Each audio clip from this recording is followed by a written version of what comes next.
Bueno, pues muchas gracias. Bienvenidas a todas y a todos. De verdad que es un gusto tener tantas caras aquí, muchas conocidas, otras todavía no, pero de verdad que nos generáis, creo que hablo también en nombre de todo el equipo, una sensación de apoyo a nuestro proyecto que realmente es muy importante.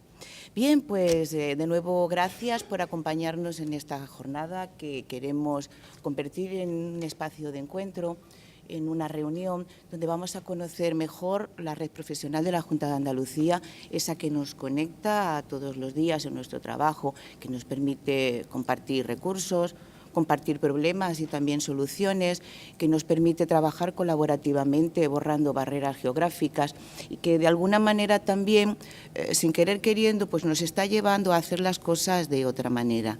También queríamos aprovechar esta reunión, este encuentro, para aprender más cosas sobre la importancia que tienen las herramientas colaborativas en este momento de cambio necesario que todas las organizaciones públicas y privadas pues están planteando hacia la dirección de la mejora constante y la innovación. Y quien sabe muchísimo, además de todo esto, es nuestro ponente, Virginio Gallardo. Buenos días, Virginio. Buenos días. Muchísimas gracias, es una suerte tenerlo aquí. Virginio Gallardo, yo tengo además aquí mi chuleta porque tiene un currículum tremendo, así que si se me olvida...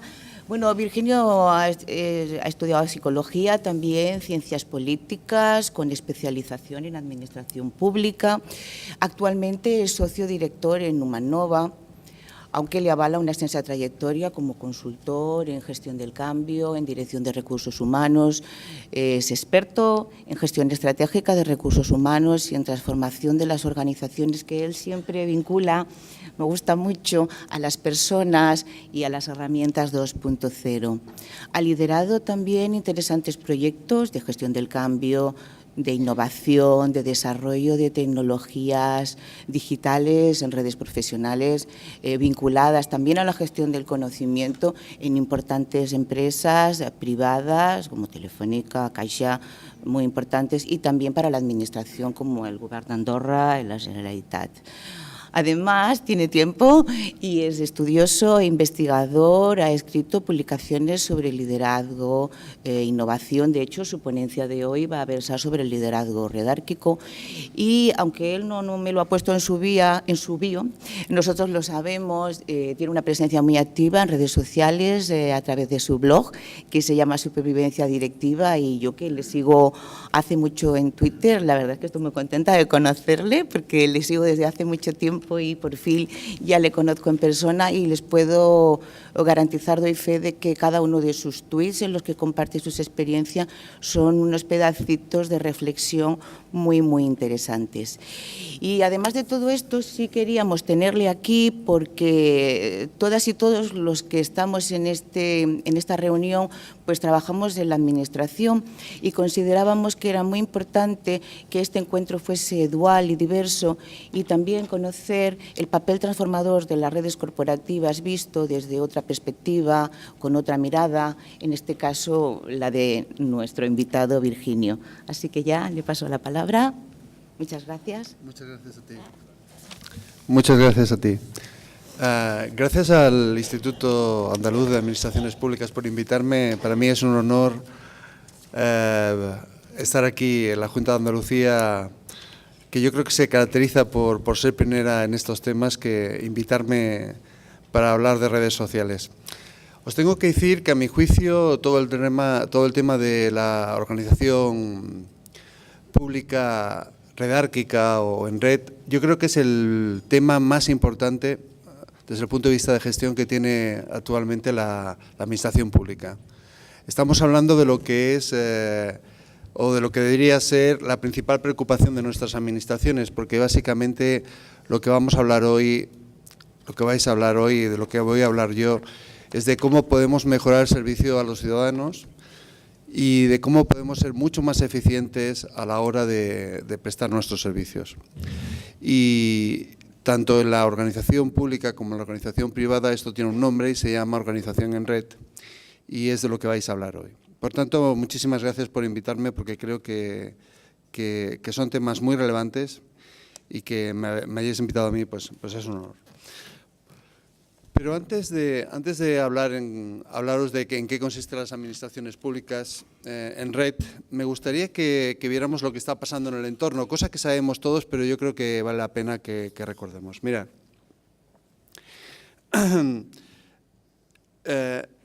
voy a hablar de líderes redárquicos, voy a hablar de administraciones públicas, pero todo eso no se entiende si no vemos lo que está pasando en el entorno, que, como sabéis, está caracterizado por una palabra que sería cambio. Cambio que muchos llaman cambio digital, transformación digital, cambio tecnológico. Me gustaría que viéramos un vídeo que lo tengo en inglés, pero me tengo que ir a YouTube para verlo en castellano. Un vídeo que nos habla sobre el cambio, sobre las personas, sobre las organizaciones, sobre el rol del trabajo y cómo todo esto está cambiando. Y luego, a partir de ahí, si os parece, pues introducimos el debate. Empezamos con un vídeo que a estas horas pues, nos va a despertar a todos, ¿eh?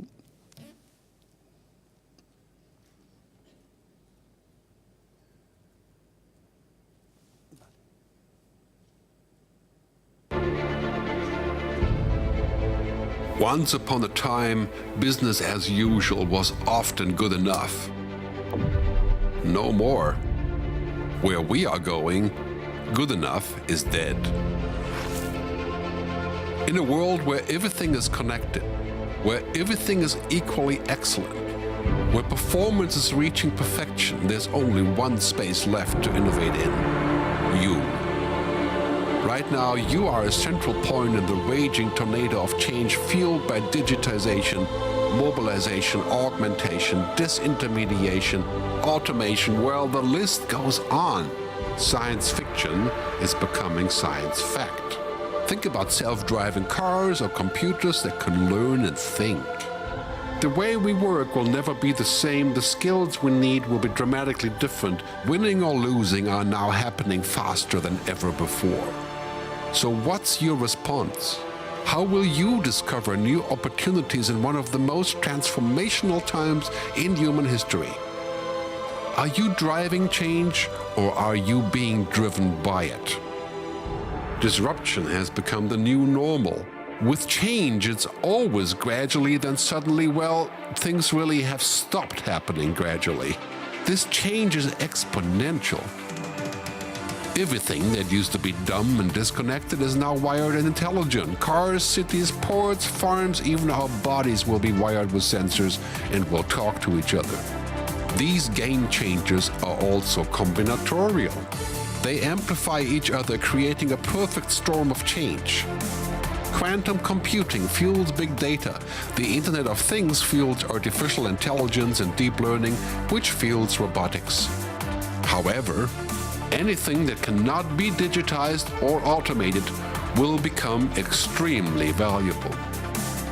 Human-only traits such as creativity, imagination, intuition, emotion, and ethics will be even more important in the future, because machines are very good at simulating, but not at being. Yes, robots and software will do some of our work, but this will allow us to focus on things that cannot be automated. To imagine change squared, you've got to start engaging more with what might be, not just with what is. Immerse yourself in the immediate future, 5 to 7 years out from today. We need to go beyond technology and data to reach human insights and wisdom. Technology represents the how of change, but humans represent the why. The future is about holistic business model. The opportunity is to be liquid, to learn just in time, not just in case, not single improvements, but complete transformations, not individual systems, but new ecosystems. Humanity is where true and lasting value is created. We will engage, relate, and buy things because of the experiences they provide, because of their transformative power. The future doesn't just happen. The future gets happened. The new way to work is to embrace technology, but not to become it. The future is in technology, yet the bigger future lies in transcending it. Let's live and lead from here. Bueno,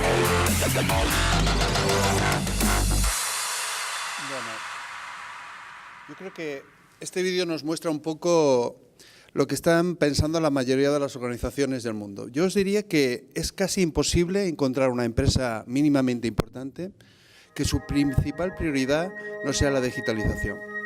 Perdonad, pero he dejado el vídeo abierto y ahora está sonando otro vídeo. Lo tengo que apagar. Sí, os decía que es casi imposible encontrar una empresa en estos momentos, una organización privada, ya lo sé, pero creo que nos pueden servir de referencia. Es imposible encontrar un sector donde la digitalización no sea su principal prioridad organizativa.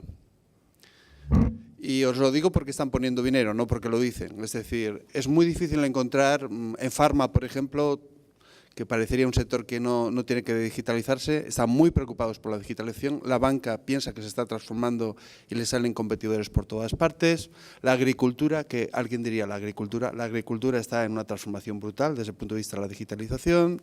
Podríamos hablar de cualquier sector. Yo no me he encontrado en ningún sector, cada día más me llevo una sorpresa porque me invitan a muchas organizaciones eléctricas, no eléctricas, bueno, de todo tipo. Health, por ejemplo, salud, educación, no importa. Para la mayoría de los sectores, para la mayoría de las empresas, su principal prioridad es la digitalización. ¿Y por qué?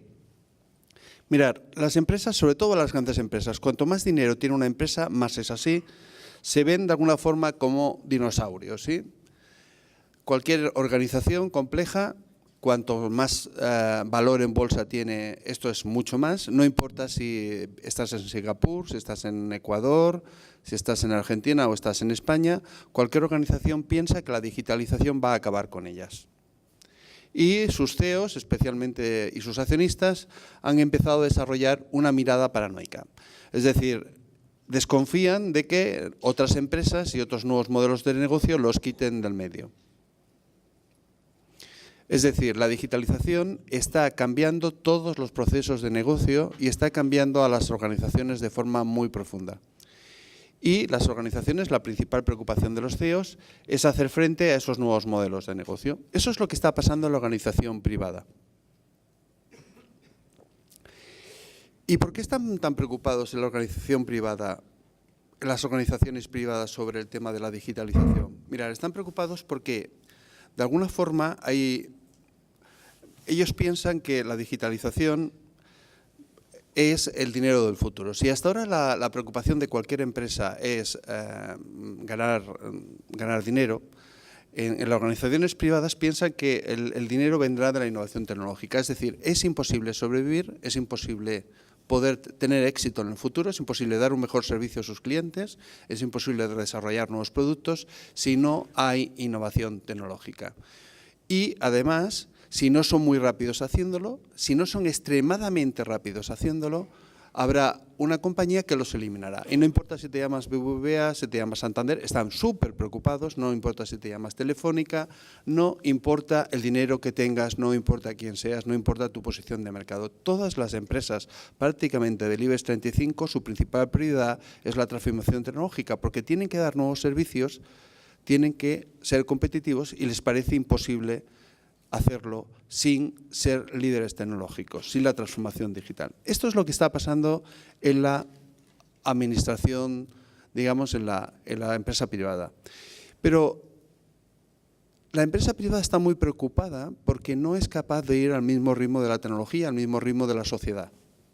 ¿Y la administración pública? Mirad,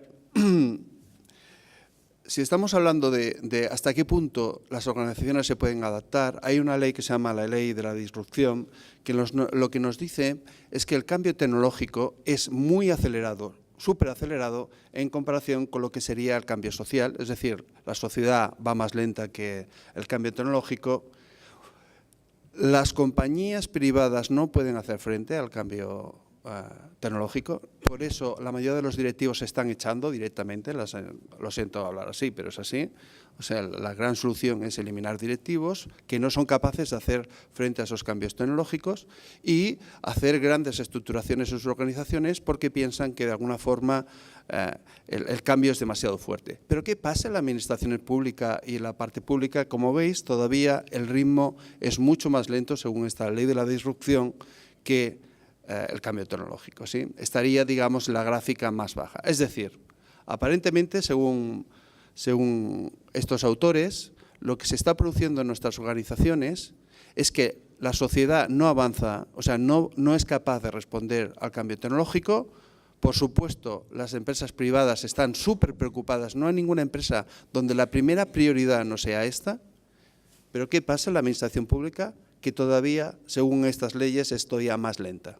Por tanto, si atendemos a esto, las administraciones públicas todavía serían más lentas a la hora de adecuarse a ese cambio tecnológico y de ofrecer toda la posibilidad de servicios y de aprovechar las posibilidades que ofrece la administración pública. Hay que ofrecer la tecnología para dar nuevos servicios públicos, que es lo que está esperando el ciudadano. Bien. Las organizaciones, no solo las privadas, sino también las públicas, tienen el deber de adaptarse a los tiempos, ¿sí? Y la verdad es que la tecnología, la digitalización, lo que supone es un reto. Es un reto de mejorar cómo trabajamos. Y no importa, a mi juicio, yo creo que conozco muchísimos proyectos ya en la administración privada, yo diría que no importa el tipo de servicio en el que estás. Todos tenemos ese reto. Pero lo que tenéis que saber es que la tecnología no es solo una forma de dar mejor servicio al ciudadano, no. No es solo el principal driver del cambio, aquello que va a cambiar cómo se dan productos y servicios. No es lo que va a hacer desaparecer a la mitad de las empresas privadas. Eso no, al menos desde las personas que estáis sentados aquí, quizás no sea lo más preocupante. Lo más preocupante es que cambia las reglas del juego. Lo más preocupante es que va a cambiar o debería cambiar cómo funcionamos, cómo actuamos, cómo funcionan nuestras organizaciones, cómo son nuestros profesionales, cómo trabajamos y qué es lo que es un directivo público y qué debería ser. O sea, lo que supone básicamente la digitalización, lo que suponen estos nuevos cambios, es que de alguna forma tenemos que cambiar la forma de cómo hacemos las cosas. Mirad, yo hace 25 años empecé a trabajar, después de hacer ese MBA en ESADE, donde me especialicé en administraciones públicas precisamente, pues mi primer día de trabajo recuerdo que después de hacer unas entrevistas muy raras en las cuales yo no entendía dónde me estaba metiendo, yo quería meterme en estrategia, pero recuerdo que al final acabé en Accenture, que era Andersen Consulting, que era la compañía más grande, y me metieron en un sitio que se llamaba Change Management, que yo no sabía lo que era. Entonces, durante la entrevista no dije nada y ya el primer día digo, no iba a decir, oye, esto de Change Management exactamente qué consiste. No, me pareció mejor no decirlo, pero entré por fin en Change Management, en Andersen Consulting, y recuerdo que todos mis compañeros, ellos se dedicaban a la transformación tecnológica y todos mis compañeros eran ingenieros, eran economistas, vamos, sobre todo perfiles tecnológicos. Y yo recuerdo que le pregunté a mi socio, oye, ¿por qué una compañía que se dedica a la transformación digital coge para Change Management un psicólogo? ¿Y por qué me metéis aquí? Porque no lo sabía, la verdad. Y ese fue mi primer día de trabajo y él me dijo algo que he oído repetido ya después muchos años, siempre la misma, lo publican cada 3 o 4 años, lo publican diferentes consultoras. Y es que me decía que 2/3 de los cambios tecnológicos fracasan debido a las personas, ¿sí? Es decir, ya entonces lo que me dijo es que ese cambio tecnológico que es tan brutal, cada vez que las compañías lo intentan implantar, fracasan debido a las personas. Tal como hemos visto en el vídeo, la innovación tecnológica, lo que le sucede es que da más valor a la persona y a su creatividad y a su capacidad de cambio. A mí lo que me dijeron hace 25 años, y fue mi primer día de trabajo cuando empecé a trabajar, porque no sabía, porque me habían puesto en una compañía tecnológica que se dedicaba al cambio digital y yo era un psicólogo, lo que me dijeron es que para que esos cambios puedan hacerse y no fracasen, 2/3 de los cambios me comentaban que fracasaban. La única forma de hacerlo era, digamos, poner en el centro de los proyectos a las personas. Y esto era change management, y pues habían cogido un psicólogo entre tanto ingeniero. Y entonces ya me enteré de cuál iba a ser mi profesión. Curiosamente, una profesión que he arrastrado 25 años después, porque sigo haciendo lo mismo, ¿no?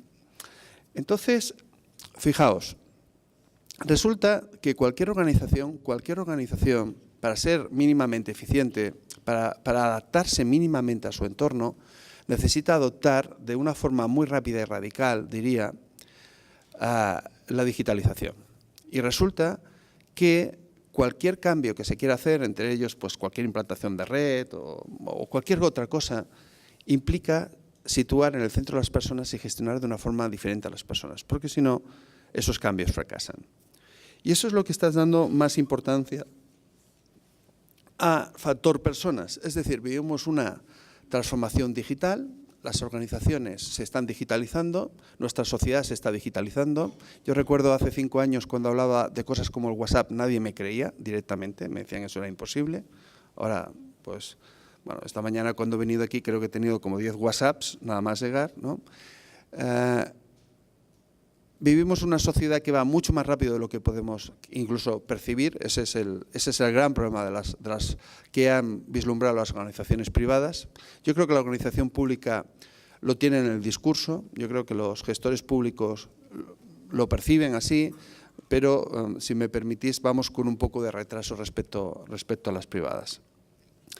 Entonces, curiosamente, decíamos que para hacer frente a esta revolución, lo que se considera básico fue aquello que me explicaron hace 25 años, que ponemos en el centro del debate, en el centro de la gestión a las personas, o la mayoría de los cambios tecnológicos que deberíamos estar impulsando, pues no van a tener éxito. Y además, dejadme decir, además del tema de las personas, cómo se gestionan las personas, todo eso da debates de cómo se organizan las organizaciones. Para poner en el centro a las personas, para poner en el centro a la creatividad, a la innovación, a esas cosas que nos suenan un poco bueno, no sé, a modernidad, pero que no sé si nos acabamos de creer, para poner el debate, para poner en el centro lo más humano de las personas, necesitamos nuevas organizaciones que funcionen en red, que se llaman organizaciones duales. Y eso es un cambio organizativo sin precedentes. La administración pública, que es una administración por niveles, burocrática en el buen sentido de la palabra, ordenada, probablemente, además de seguir siendo ordenada y funcionar por niveles y todo esto, como ha funcionado pues, en el último siglo, además de esto, lo que tendrá que crear es una organización en paralelo en red que sea la que innove. Y esto se le llama organización dual o organización en red. Y este es el modelo que, de alguna forma, cualquier tipo de organización compleja tiene que tomar. Es decir, no es que desaparezca la organización burocrática, por mucho que insistan algunos, no van a desaparecer los jefes, no van a desaparecer los puestos más técnicos y más directivos. Difícilmente esto en una organización compleja sucederá. Ahora, lo que sí que sucederá es que en paralelo a esa organización compleja hay otra organización que se llama organización en red, organización dual porque está la burocrática y digamos la organización en red, y esa es la nueva forma de gestionar organizaciones. Y eso implica, tanto para organizaciones privadas como para las públicas, implica cambios sustanciales en lo que conocemos que es el trabajo. El trabajo va a cambiar, los profesionales tienen que cambiar, porque si no además serán infelices y vivirán una especie de burbuja que no tiene nada que ver con la sociedad. Es decir, no solamente porque en términos de productividad o que queramos dar un buen servicio público, sino porque uno no puede vivir una burbuja con el resto de la sociedad. Y tenemos que ir a organizaciones de ese tipo, organizaciones duales.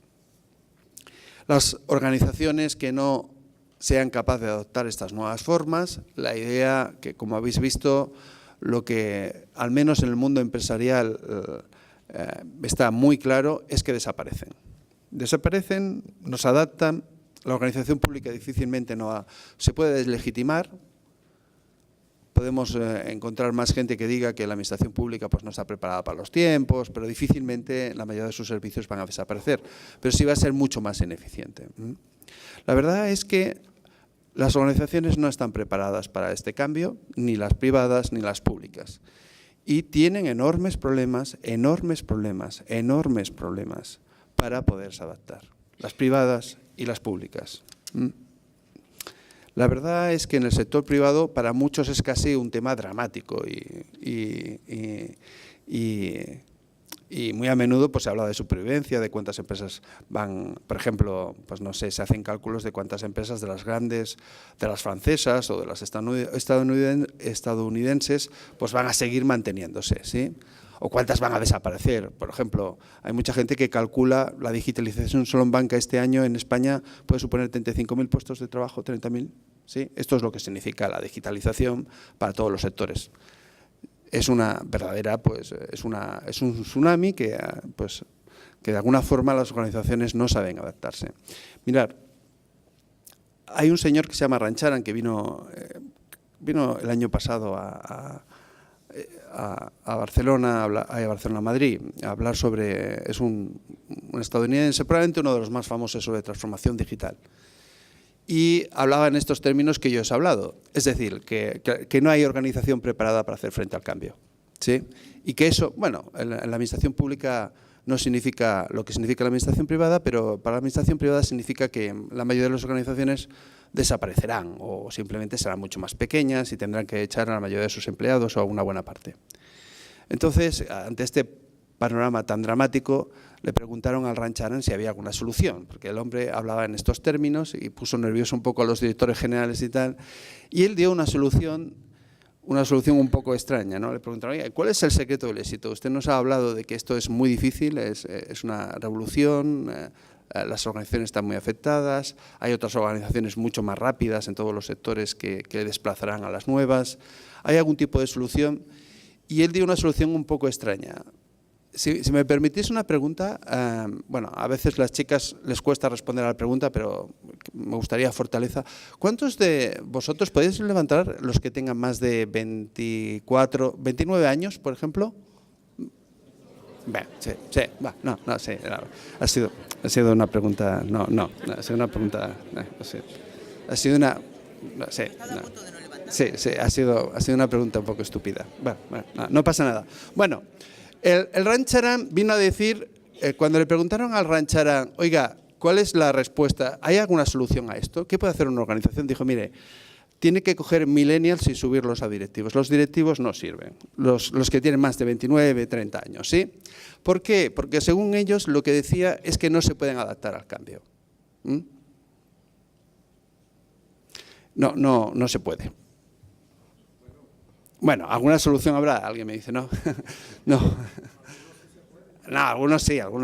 Yo, por ejemplo, tengo más de 29, creo que hace tiempo pasé eso y no me considero. Yo creo, fijaos, lo que dijo el Rancharan de alguna forma es un poco salvaje, ¿no? Porque no hay ninguna organización privada, ya os lo digo, y mucho menos pública, que esté dispuesta a que sus directivos tengan menos de 20. Creo que sí, que tiene más de 29, pero ya ves, es un hombre valiente. Es un hombre valiente, ¿eh? Sí, están adaptados, sí. Bueno, yo no me quedaría exactamente, esto lo he hecho así un poco a modo de chiste, pero no me quedaría con la idea de la edad. Me quedaría con la idea del cambio de paradigma. Lo que nos decía el Rancharan es que cuando el problema que tienen los directivos, para dirigir las organizaciones es que piensan con ojos del pasado, ¿sí? Piensan con ojos del pasado. Y cuando ya llevas un año en una organización, os aseguro que uno ya se adapta, ya se socializa. Con 3 años estás perfectamente socializado. Vosotros le preguntáis a alguien que lleve un año en vuestra organización y le decís, bueno, ¿y a ti te apetece venir a trabajar al trabajo? Dirá, pues claro, pues yo tengo aquí mi puesto de trabajo. Ya nadie se plantea que podría trabajar desde su casa o yo qué sé, o cosas de ese tipo que no tienen por qué ser así, ¿sí?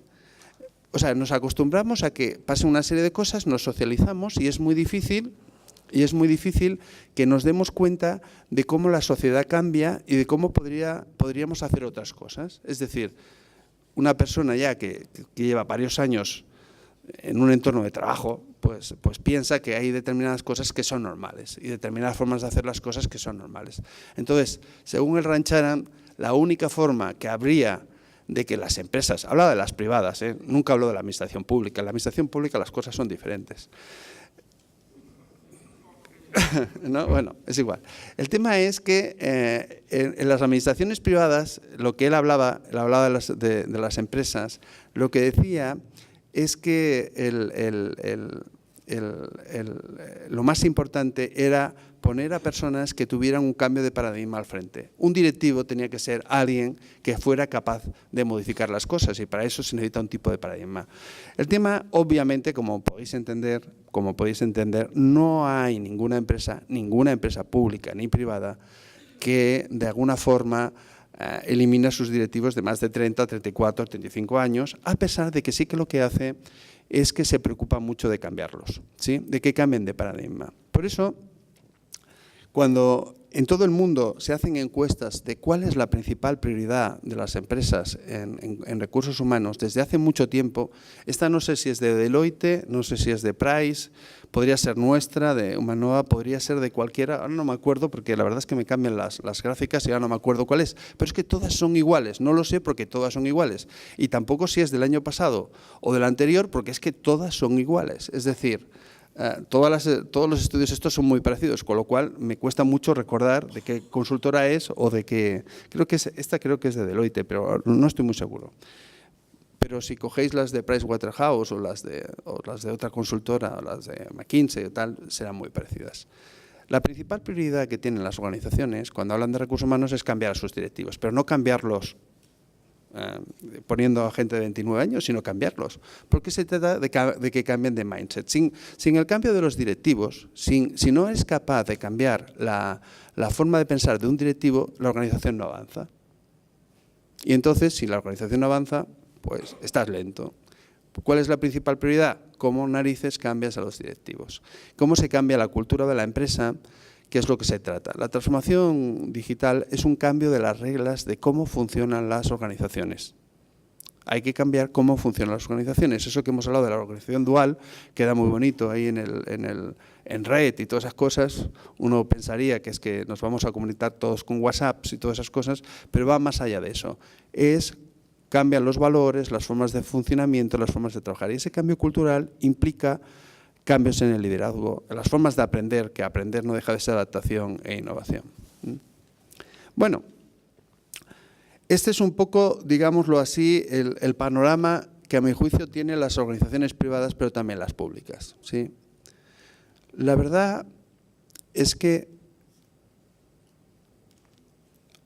la mejora de nuestros servicios como administraciones públicas, estar al servicio del ciudadano, exige adaptarse también a esos cambios. Y eso supone un cambio de reglas y un enfoque nuevo de gestión de personas, pero en general de gestión de la organización. Y lo que me gustaría explicaros, para no dar reglas tipo Sharan, que son un poco quizá exageradas, lo que sí que me gustaría es explicaros, a mi juicio, cuáles serían las 4 cosas que una administración pública debería hacer para asumir los cambios en los cuales estamos inmersos. Muy bien, pues mirad, este es el modelo que utilizo habitualmente para explicar estos cambios. Veis que tiene cuatro componentes. Y el más importante, el primero, y por eso lo hemos puesto, es cambiar el tipo de liderazgo. Le llamamos liderazgo transformador. No se puede cambiar ninguna organización si sus líderes no cambian. Y si me permitís, no hay nada más difícil en este mundo que cambiar a una persona. Y más a un directivo, y más a una persona ya con cierta edad. Cierta edad no porque sean mayores, sino porque apenas has pasado, ya os digo, un periodo de socialización más o menos bajo, enseguida te acostumbras a pensar que ciertas cosas son como son y son intocables. y es así. Por tanto, el primer reto que tienen las organizaciones, si queremos adaptarnos a los nuevos cambios, si nos queremos adaptar a ese tsunami que supone la digitalización y que está cambiando qué hacen nuestros hijos, a qué dedican su tiempo libre, si vemos qué hacen, cómo se conocen, cómo se relacionan con el mundo en general, las empresas, cómo se comportan. Si nos queremos adaptar a ese tipo de cambios, lo primero que habría que hacer es tener un líder que de alguna forma acelera el cambio. No hay nada más peligroso para una organización que un líder que de alguna forma no sea un líder transformador, ¿sí? Es un freno al cambio y, por tanto, es un freno a la adaptación y al entorno, y frena cualquier tipo de mejora, productividad y, por tanto, de mejora de servicios públicos. La única forma que tenemos de mejorar el servicio público es acelerar el proceso de cambio. Y la única forma de acelerar el proceso de cambio es invertir en liderazgo, en formación directiva y en dotarles de herramientas a estos directivos para que puedan acelerar el cambio. Se trata de la idea básica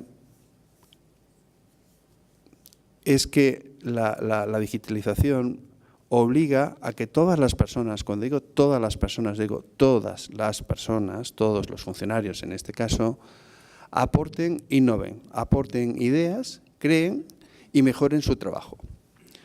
El rol del directivo no es innovar. El rol del directivo es que otros innoven.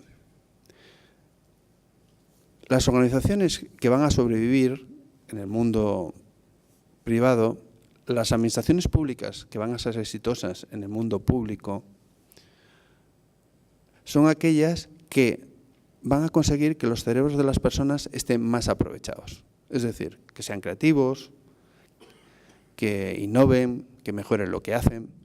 Por supuesto que además son cerebros más felices, porque al cerebro le gusta hacer esas cosas, ¿eh? Os tengo que decir que no, si alguien ve esto como productividad, os tengo que asegurar, después de no sé cuántos cursos he hecho de liderazgo en administraciones públicas, creo que llevo en estos 25 años habré hecho algunos cientos, con todo tipo de administraciones públicas.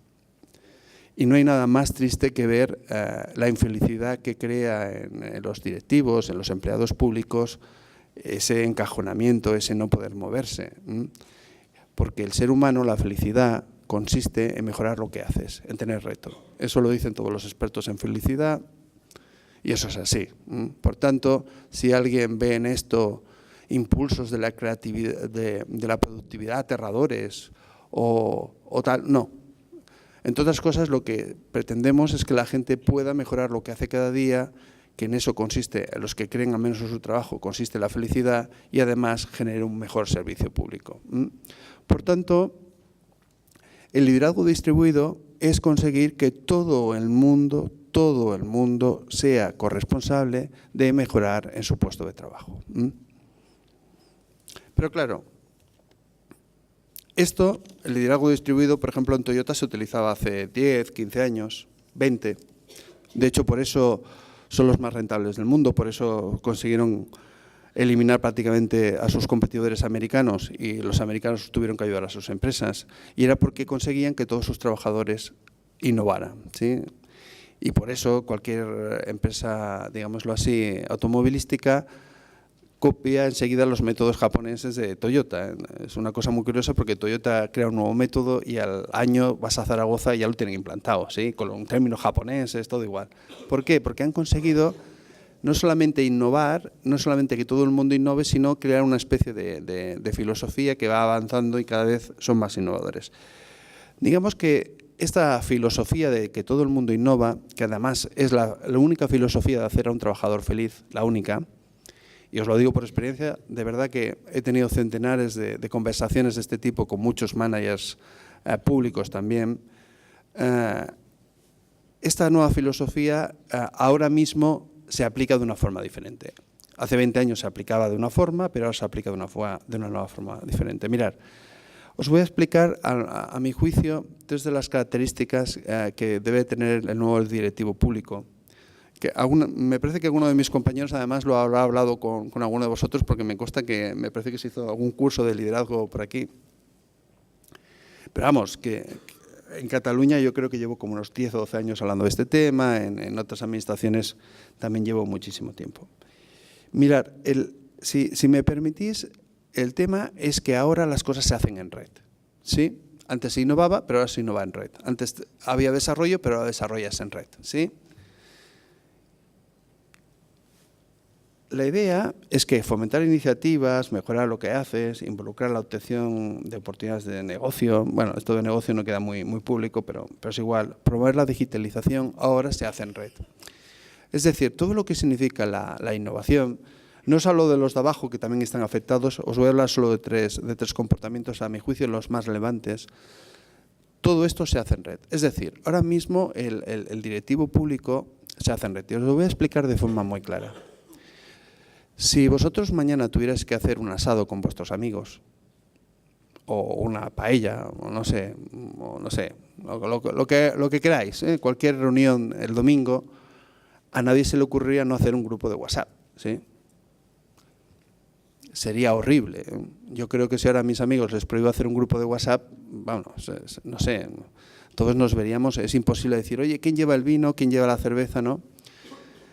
¿Quién lleva la carne? No sé qué, que mi hijo no le gusta, no sé qué, por favor, que alguien tal, ¿sí? Todo ese tipo de cosas que pasan en los grupos de WhatsApp, ¿sí? Eso que vemos tan normal en nuestra vida privada, o sea, a nadie se le ocurriría hacer una actividad social sin hacer un grupo de WhatsApp, porque sería una locura.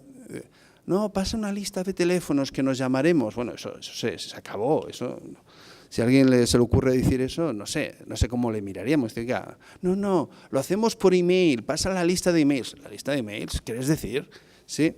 Bueno, eso que tenemos clarísimo en nuestra vida privada, resulta que cuando vamos entramos a nuestro edificio de trabajo, por alguna razón se nos resetea el cerebro y no pensamos que eso de poner grupos y hacer cosas para cambiar, también lo mismo en el trabajo, porque en el trabajo también cambiamos cosas, ¿no? Y se nos olvida, ¿no? Bueno, eso es lo que es básicamente innovar en red. Es decir, más allá de utilizar metodologías y el Agile, el Scrum, el Design Thinking y todas esas cosas modernas, que me parecen muy bien, yo las vendo y estoy encantado de hacerlas, más allá de que seamos expertos en innovación y en change management, que ya veis que llevo 25 años hablando del mismo tema y según cómo, porque no me habéis escuchado hace 10 años, pero dice, este señor se repite mucho. Más allá de eso, lo que sí que sabemos es que a nadie se le ocurriría hacer ninguna actividad innovadora con sus amigos o con su familia y no crear una red, ¿sí? Es obvio. Pero sin embargo aquí no. En la administración pública parece que lo más moderno del mundo, lo más sea crear una red. Y dice, oiga, pues será muy moderno, ¿no? Pero así estamos, eso parece que es obvio. Bueno, pues esa obviedad es sistematizarla. O sea, la administración pública, igual que la privada, ha estado durante un siglo intentando saber cómo una persona si tiene que hacer un horario o no, qué funciones, describir las funciones. Ha estado intentando, con mejor o peor suerte, intentar establecer cómo se comportaba la organización burocrática funcional que conocemos todos. Ahora, lo que tenemos que ser expertos es cómo mejorar la organización en red. Cómo esos WhatsApps, cuántos grupos de WhatsApps, digámoslo así, vamos a crear y cómo conseguir que esa organización funcione bien. Porque ahí nos vamos a pasar buena parte de nuestro tiempo. Y el éxito de nuestro servicio, de aquello que damos al ciudadano, de nuestras mejoras, de la felicidad también de nuestra gente, de nuestra propia felicidad, depende en parte de cómo nos organizamos en esa red dual. Y bueno, y eso es muy importante, por eso esa, a mi juicio, es una de las características de los directivos públicos. Un directivo público es alguien que es capaz de innovar en red. Y más allá de crear el grupo de WhatsApp, que sería lo primero, o el grupo de X, no importa la herramienta, porque todas son muy parecidas, todas las filosofías son muy parecidas, más allá de eso es también conocer exactamente cómo se hace, cómo se gestiona, qué roles hay, cómo se ponen los tiempos, qué temas se toman, cómo se hace un tema de creatividad, cómo se hace algo más de innovación, si hay fases, si no hay fases, etcétera, porque cada vez es más importante. Otra característica básica es, bueno, aquí ponía, lo que venía a poner es que vivimos una compañía, esto para que los directivos que piensen que innovan, los directivos no innovan, ¿sí? Bueno, sí que innovan, pero déjame decir una cosa. El concepto directivo que innova es un poco, está pasado de moda. El tema es, tu obligación es hacer que todo el mundo innove, ¿sí? Es decir, a nosotros no nos pagan al directivo público no le pagan por innovar él, por tener las mejores ideas él. Le pagan por conseguir que su gente tenga las mejores ideas y que su gente las implante. Obviamente que si tú tienes alguna idea, mejor, y obviamente que si tú eres motor de eso también, pero no está por ahí. La segunda característica que tengo que comentaros, que a mi juicio es básica para un nuevo directivo, es que hace que su gente aprenda en red y él aprenda en red. Eso que hemos hablado de las comunidades de práctica, eso que hemos hablado de las comunidades de gestión de conocimiento, eso que hemos hablado de cómo aprenden en red. La verdad es que pues, suena muy moderno, pero en realidad no lo es tanto. Yo ahora estoy con médicos y me dicen, Virginio, eso lo hemos hecho toda la vida, ¿sí? Los análisis clínicos, todo eso son comunidades de práctica, ¿no, Virginio? Yo, pues sí. Entonces, ¿por qué le llamas comunidades de prácticas?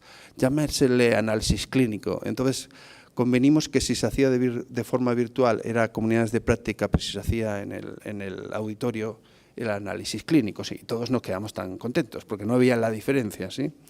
Por tanto, no es que sea nada moderno, o sea, juntarte con tu compañero para tomar una cerveza y que te explique lo que estás haciendo y cómo lo hace, eso lo habíamos hecho siempre, ¿sí? Tampoco era, o en el café, en las máquinas del café sabéis que han servido siempre para saber cómo lo hacía el compañero. El tema es que ahora se necesita acelerar y hay que sistematizar todo eso, hay que sistematizarlo. La verdad es que si hay algo que se despilfarra en la administración pública, yo diría más que la privada, pero que tiene menos perdón, es el talento, ¿sí? Es decir, ¿cómo es posible que un instituto haga bien en una cosa y otro instituto público no lo haga bien? Debería estar prohibido, debería estar penalizado. Es decir, si yo me he esforzado por desarrollar una asignatura o unos ejercicios, ¿cómo es que eso no se aprovecha en todas las partes? Eso, sí, a mi juicio, es... Porque, hombre, si tú eres General Motors y la otra es Toyota, ya te entiendo que no te lo dé, pero es que estamos en la administración pública, ¿sí? La verdad es que eso que os hablaba de los institutos, yo estoy con los vascos y la verdad es que al menos en los institutos lo están haciendo ya muy bien, ¿sí? Es decir, se comparten o lo intentan y lo están haciendo bastante bien, pero la verdad es que si os lo explicáis a cualquier hijo de vecino, lo siento, pero... Dice, ¿y no lo prohíben? O sea, lo contrario debería estar prohibido, ¿sí? O sea, ¿cómo es posible que un instituto haga unas cosas, hagan horas y horas de trabajo y no se le comunica a los profesores de al lado? Es que ¿eso tiene algún sentido hoy en el siglo XXI? Antes podíamos decir, bueno, es que cuesta mucho ir al pueblo de al lado a explicarles. Bueno, de acuerdo, pero ¿y ahora? ¿Sí? No tiene sentido. No tiene ningún sentido. No tiene ningún sentido. Lo de las comunidades de práctica no tiene ningún sentido. No tiene ningún sentido que haya profesionales que seguramente mejoren las formas que tienen que hacer las cosas y que el resto de la gente no lo conozca. Y recordar que el problema de la digitalización es un problema de aprendizaje. Esto de los monstruos, la regla de Evans, esta que habéis visto, las curvitas, todo esto es un problema de aprendizaje. Es decir, la capacidad que tiene el funcionario público, el trabajador privado, no me importa, de aprender y de adaptarse a la nueva realidad es muy inferior a la sociedad. Ese era el problema, ¿sí? Pero resulta que tenemos herramientas que funcionan como el WhatsApp, que son súper facilísimas y los utilizamos para contar chistes sobre los políticos o sobre, qué sé, sobre otras cosas, pero no los utilizamos para ver qué hace nuestro compañero que le ha supuesto centenares de horas hacerlo y eso no se premia. ¿Por qué razón? Despilfarro. Puro despilfarro, lo siento, es despilfarro, no le podríamos llamar de otra forma, pero eso se llama despilfarro, eso se llama tirar el dinero público a la basura. Y bueno, antes podía ser un lujo que nos podíamos permitir, pero ahora en una sociedad que va cada vez más deprisa, el despilfarro es algo que se paga cada vez más caro.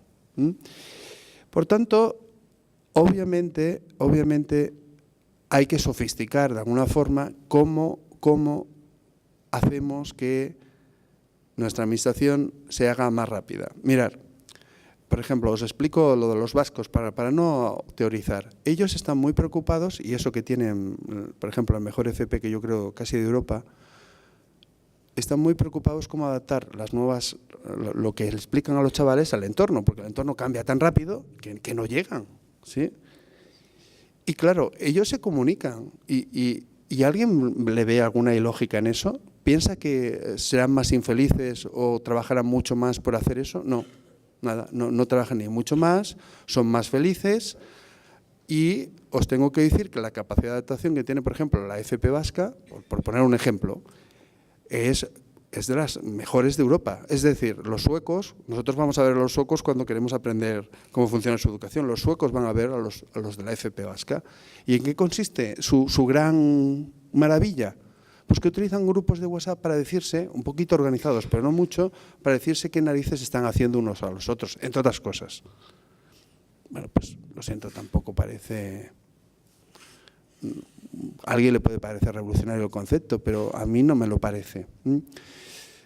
Es decir, si el gran problema de las organizaciones es que la capacidad de sus empleados por aprender es más lenta, o por adaptarse es más lenta que el entorno, y no importa si hablamos de médicos, si hablamos de profesores, si hablamos de FP o hablamos de secundaria o de primaria o de... ¿sí? Os aseguro que vosotros como padres seguramente habréis oído muchas cosas, nunca estáis seguros de que se están aplicando las mejores metodologías. Bueno, no os tengo que explicar nada.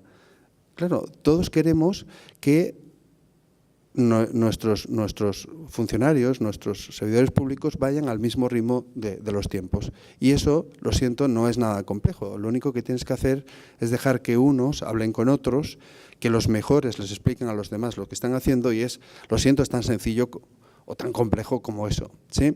Y eso, a mi juicio, es lo que tiene que hacer un directivo público. Un directivo público tiene que conseguir desarrollar el talento en red. Y como veis, aparentemente no es nada complejo. Por último, un directivo público es aquel que está conectado con el entorno. Es decir, que entiende lo que está pasando fuera de su entorno, ya sea alguien que está hablando con sus compañeros, pero que está mirando más allá de lo que están haciendo sus compañeros. Es decir, no solamente se junta con su compañero a la Junta de Andalucía, sino mira lo que está pasando en Suecia, o lo que está pasando en Cataluña, o lo que está pasando en Madrid, o lo que está pasando en el País Vasco, ¿sí? Porque tampoco solo se trata de aprender del instituto de al lado, porque sería mucha casualidad, no sé, que si te dedicas a una parte de la medicina, sea tu compañero del hospital de al lado quien haya descubierto mayor descubrimiento de no sé qué. Lo mismo es un sueco, o lo mismo es un belga, o lo mismo es un chino, no lo sé. El tema es que es imposible, y esto lo tienen clarísimo las organizaciones privadas, es imposible ser un directivo digital si no estás digitalizado. ¿Sí? Es imposible. Es imposible. Es imposible adaptarte al entorno si no estás muy conectado con el exterior. Simplemente eres una persona desadaptada. No es posible. O sea, le podemos dar todas las vueltas que queremos, nos podemos engañar, ¿sí? A eso se refería Rancharam. ¿Qué le pasa a un chaval de 20 y pico años que está conectado? Ese es su gran... A él no le tienes que explicar que una app es fundamental para no sé qué, no le tienes que explicar no sé qué, no le tienes que explicar muchas cosas porque está hiperconectado. Necesitamos directivos hiperconectados. Porque el mundo va muy rápido y la única forma de entender a qué velocidad va el mundo es hiperconectarse. ¿Y eso es muy importante? Sí, es muy importante. Fijaos que está en la base de ese modelo de liderazgo que no os he explicado muy bien, pero es muy importante. Por tanto, tenemos que conseguir que nuestros directores públicos, de alguna forma, estén hiperconectados. Yo espero que los señores de formación, que me consta que así son, pues ella decía, no, yo es que sigo a no sé quién o a no sé cuánto y tal. Yo espero que los que se dedican a determinadas cosas sepan lo que se hace, no en España, no, en cualquier parte, porque sería como ridículo que estuviera pasando algo fuera que yo lo pudiera aplicar copiándomelo, y no lo hiciera. Eso se llamaría despilfarro. Y esas ideas que están fuera hay que introducirlas hacia adentro. Y eso le podéis llamar vigilancia tecnológica, que algo hacéis, gestión del conocimiento, que me parece que también, no lo estáis haciendo, y cosas así. Lo podéis llamar como queráis, pero es una cosa de sentido común. Nadie es tan listo como para saber, para inventarse lo que está pasando, y no importa la profesión que tengas. La única forma de avanzar en este mundo es mirando lo que está pasando fuera. Por tanto, necesitamos directivos que estén mirando fuera. Y, obviamente, que eso lo trasladan hacia adentro. Bueno, ese es el nuevo directivo. Es un nuevo directivo virtual, como veis. Le da importancia a lo presencial, social networker, etcétera, etcétera, etcétera. ¿Es muy difícil conseguir directivos con estas características? Alguien me puede decir, hombre, Virginia, lo que has dicho hasta ahora se lo puedes explicar a mi abuela, que lo comprendería. Eso es relativamente sencillo de entender, ¿no? Pues esto de que no te tienes que inventar tú las cosas, sino que tu compañero también las puede inventar y que las tienes que compartir. Lo del WhatsApp ya lo hemos entendido, que todos vamos tal. Lo de aprender juntos también parece obvio y tal. Bien. La verdad es que el concepto básico se entiende muy bien. Llevarlo a la práctica es muchísimo más difícil, ¿sí? O sea, lo que he explicado, dice, hombre, este señor nos explica aquí unas cosas de sentido común que no sé si aportan mucho, porque la verdad esto ya lo sabíamos todos, ¿no? Esto de que si no te conectas, pues no ves cómo avanza, pues esto ya lo sabíamos, ¿no? El tema es cómo sistematizarlo y cómo un directivo lo tiene que aplicar de forma eficiente, obviamente, en su organización. No es que sea hipercomplejo, porque aparentemente de lo que estamos hablando es de cosas que a todos nos suenan bastante razonables, sino cómo se sistematiza y cómo se hace bien. Una organización de 250.000 o más trabajadores, obviamente no es aquello de que un directivo se ponga a mirar qué pasa en Internet. Supongo que alguna cosa mejor que eso se puede hacer, ¿sí? Y supongo que lo de las comunidades de práctica, pues hay enormes colectivos, muchos colectivos aquí, que no es lo mismo una comunidad de práctica para primaria que una comunidad de práctica para profesores universitarios que tienen sus propias reglas, o para médicos que tienen muchísimas reglas, y es muy, muy complejo hacerlo. Pero sí que es cierto que los conceptos básicos son obvios y es la única forma de que el directivo pueda, de alguna forma, acelerar el cambio, porque de aquí de lo que se trata es de acelerar el cambio. Mirad, lo que están haciendo la mayoría de las organizaciones, os ponía un ejemplo, bueno, os pongo algo así, es un vídeo, de vez en cuando pongo un vídeo para animar, pero no sé si este lo vamos a ver porque veo que hay un problema, a ver. Ah, no, que esto no es. Bueno, no se ve, es igual. Lo que os digo que la mayoría de las organizaciones lo que están intentando es que sus nuevos directivos al menos sean así. Por tanto, una de las cosas que tienen, a mi juicio, que la Junta se debería plantear es cómo conseguir que los nuevos, es decir, formar a los nuevos directivos y que entre las bases para asumir ser directivo se mida todo esto. Como mínimo que los nuevos directivos ya en su ADN ya estén entrenados en estas nuevas formas de trabajo, que aunque son más o menos desde el punto de vista general, son obvias, porque no estoy contando aquí nada muy, muy complicado, sí que es verdad que en cómo se hacen, qué roles se toman, la innovación pues no deja de ser un proceso más o menos complejo, pues sí que es bueno que de alguna forma tuvieran formación y experiencia. Por tanto, vemos que las herramientas digitales, esto de la red, es un mecanismo básico de gestión de equipos y de transformación y de cambio, y por tanto no es un elemento más del liderazgo, sino es uno de los fundamentos del liderazgo, ¿sí? Es decir, creo que la mayoría de vosotros sois directivos, si así lo entiendo, os tengo que decir que a mi juicio, una de las herramientas fundamentales, si no la fundamental con la que os tenéis que desempeñar, es la red. La red que os pongan y las redes externas. No es un tema, vamos a decirlo así, no es como el Excel, que lo puedes utilizar o no, o el Word, que lo puedes utilizar o no. Es la herramienta.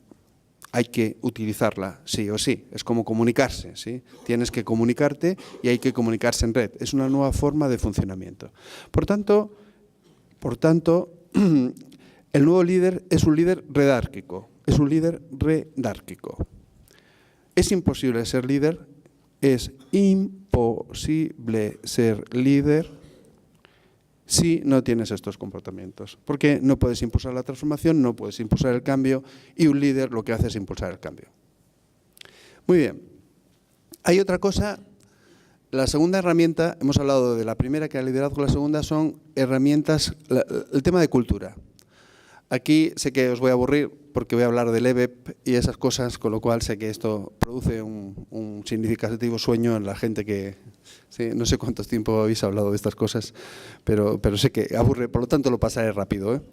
Pero lo que sí que es cierto es que la transformación digital, la digitalización, el cambio, la transformación, esa transformación que es absolutamente necesaria para cualquier organización,